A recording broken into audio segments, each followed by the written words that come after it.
I was very, very lucky because in fourth grade, which for me would have been, it would have been about 1974,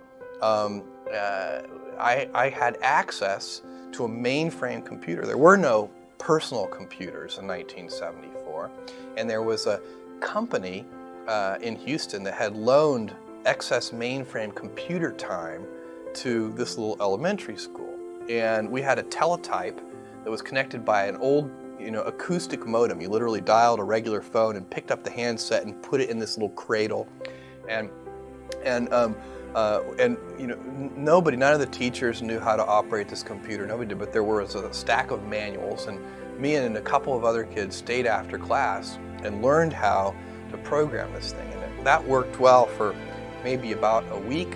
And then we learned that the mainframe programmers in some central location somewhere in Houston had already programmed this computer to play Star Trek.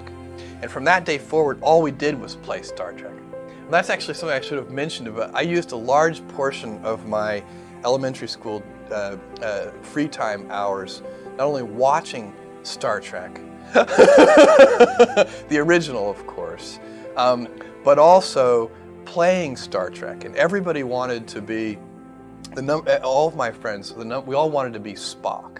And if you couldn't be Spock, then you would be Captain Kirk. And if you couldn't be Captain Kirk, then it started to separate. People wanted to be different. Some people wanted to be Bones. I never wanted to be Bones. I would take as my third choice, if I couldn't get Spock or Kirk, I would take the computer. I don't know. I'm probably, if you think long term, and I can talk about this at great length, but long term, if you take a really long run view, many decades, maybe even a couple of hundred years, I think the most important work that I'm doing, and I get increasing conviction on this with every passing year, is the work I'm doing at Blue Origin on space travel. Well, so first of all, you don't choose your passions choose you. And all of us are gifted with certain passions, and the people who are lucky are the ones who get to follow those things. And I always advise our young employees, I meet with interns and so on, you can have, and my kids too, you can have a job, or you can have a career, or you can have a calling.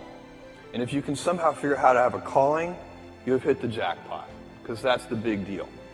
And most people don't ever get there. You're very lucky if you have a career. A lot of people end up with a job. And so, for me, I have been interested in rockets, space travel, propulsion, since I was a 5-year-old boy. And I have spent a tremendous amount of time thinking about it. So it's not like I really have a choice to follow this passion. It has captured me. But I think it's very important that we go out into space as a civilization. And the reason is not the one that I think is very common. There are many reasons that are given. One of the reasons that is out there, and it's a very old idea, one of the people who first articulated it very well was Arthur C. Clarke. He said, all civilizations become spacefaring or extinct. And that even may be technically true in a long run, kind of long enough horizon. But that idea is it has kind of come to be that we've got all our eggs in one basket, and we need a plan B. If we had a civilization elsewhere on another planet, somewhere in the solar system, then when Earth gets destroyed, humanity will still be fine. I find this particular argument incredibly unmotivating. We have now sent robotic probes to every planet in this solar system. Believe me, this is the best one. It is not close. My friends who want to move to Mars, I say, I have an idea for you. Why don't you first, for a year, move to the top of Mount Everest? Because the top of Mount Everest is a garden paradise compared to Mars. And so it's this planet is a gym. This planet is unbelievable, and as you travel around, the more you travel around, the more you see how incredible it is. And I'm not even just talking about nature. I'm talking about the civilization we built and the urban cities that we have, and all of these amazing things. And so we need to protect it. Now, and I'm not even talking about protecting it from asteroids or nuclear holocaust or anything, although all these things are probably important and valid. But we don't need to worry about that because we have something more certain that is a problem. And that is, if you take current baseline energy usage on Earth today, global energy usage, and compound that at just 3% a year, then in just a few hundred years, you're going to have to cover the entire surface of the Earth in solar cells. That's how powerful compounding is. So, and by the way, we have been growing energy usage at a few percent a year for a long time. So, our civilization has a lot of advantages because we increase our energy usage. The human body, in a state of nature, if you are just an animal in the state of nature, your body, your metabolic rate, uses about 100 watts of power. But a modern person living in a developed country, you actually use your all-in civilizational per capita metabolic rate is 11,000 watts. We use a lot of energy. That's about as much energy as a blue whale uses. And so we have, there are billions of us, and most of us aren't even really living in the kind of lifestyle of a developed country yet. You're going to face a choice, and you won't face this choice, and I won't face this choice, but your grandchildren's grandchildren will face this choice. Do you want to live in a world of stasis, or do you want to have 1 trillion humans living in the solar system? Because the solar system is big. Earth is small. We capture Earth's surface is so small, it captures a tiny, tiny fraction of the solar output. So once you go out into space, you have, for practical purposes, once again, unlimited resources. And the solar system can easily support 1 trillion humans. If you had 1 trillion humans, then you'd have 1,000 Mozarts and 1,000 Einsteins and so on and so on. That would be a dynamic, incredible civilization in which you would want your grandchildren's grandchildren to live in.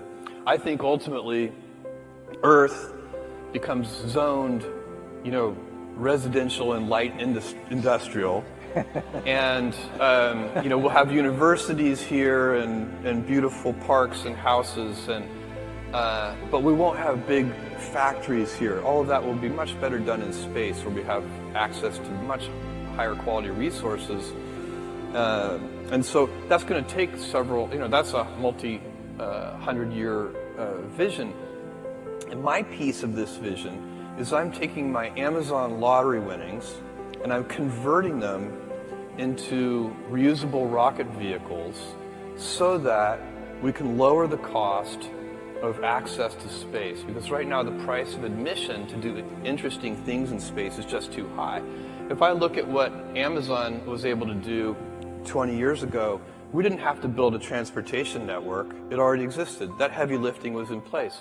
We didn't have to build a payment system. That heavy lifting had already been done. It was the credit card system.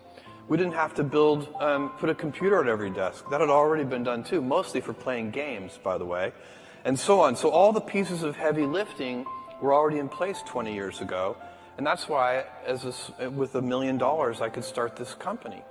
Today, and then there are even better examples on the internet over the last 20 years. Facebook started in a dorm room. I guarantee you 2 kids cannot build a giant space company in their dorm room. It's impossible. But I want to create the heavy lifting infrastructure, kind of do the hard part, so that the future generation, 2 kids in a dorm room, will be able to create a giant space company. So that's the goal. And then, thank you, you're not going to achieve the vision that I just laid out of 1 trillion humans living in space and having this dynamic world without a big industry made up of thousands of companies. But it has to start with making the vehicles much more productive. Right now, You use a rocket once and you throw it away, and that is just a very expensive way to do business. Few big successes compensate for dozens and dozens of things that didn't work. So, bold bets, AWS, Kindle, Amazon Prime, our third-party seller business, all of those things are examples of bold bets that did work, and they pay for a lot of experiments. I've made billions of dollars of failures at Amazon.com, literally billions of dollars of failures. And you might remember Pets.com or Cosmo, or give myself a root canal with no anesthesia very easily. None of those things are fun, but they don't matter. Part and parcel with ownership is a mentality of long-term thinking. Owners think longer term than renters do. I work hard at helping to maintain the culture. A culture of high standards, of operational excellence, of inventiveness, of willingness to fail, willingness to make bold experiments. I'm the counterbalance to the institutional no who can say yes. But I won't. I'm not going to be here forever. Amazon is a really many of the traits that make Amazon unusual are now deeply ingrained in the culture. In fact, if I wanted to change them, I couldn't. If I decided tomorrow that I wish Amazon did less pioneering and more close following, I couldn't do it. The culture cultures are self-reinforcing, and that's a good thing. The people who come to the company, sometimes people come to the company and they find Amazon very boring because we don't have enough, competitive zeal. We don't wake up. Some annual planning processes and some companies literally start with who are our 3 biggest enemies, and then here's how we're going to hold them at bay or defeat them. And we don't have such a list at Amazon. It's not how our annual planning process works. And so, but if you're, on the other hand, if you're the kind of person who gets up in the morning and says in the shower time, what can we invent for customers and what can we do differently and how can we improve that experience and so on, then it's going to be a playground. Put our own twist on it. We want to try to do something better for customers that's pioneering. So where is the invention? Why is this going to be better for customers than whatever is serving that need in the world today? And then a willingness to think long term. So I'm very focused on those things, and also the operational excellence, reducing defects at their root. Those are the things. That's the culture of Amazon. It's the habits that we have. Those are the things I'm focused on, and those are the things that all of our senior people are focused on. They've been at the company for a long time, and I'm incredibly lucky because I get to work with what are effectively paid volunteers. The senior team at Amazon, most of them have been in the company for 10 plus years, and they've ridden the stock appreciation of Amazon. They can all go, sip pina coladas on a beach for the rest of their life if they want to, and I'm very grateful to them that they choose not to, because they do it because it's fun and we're building things. We have so many talented people, and the common thread in all of those things is our approach.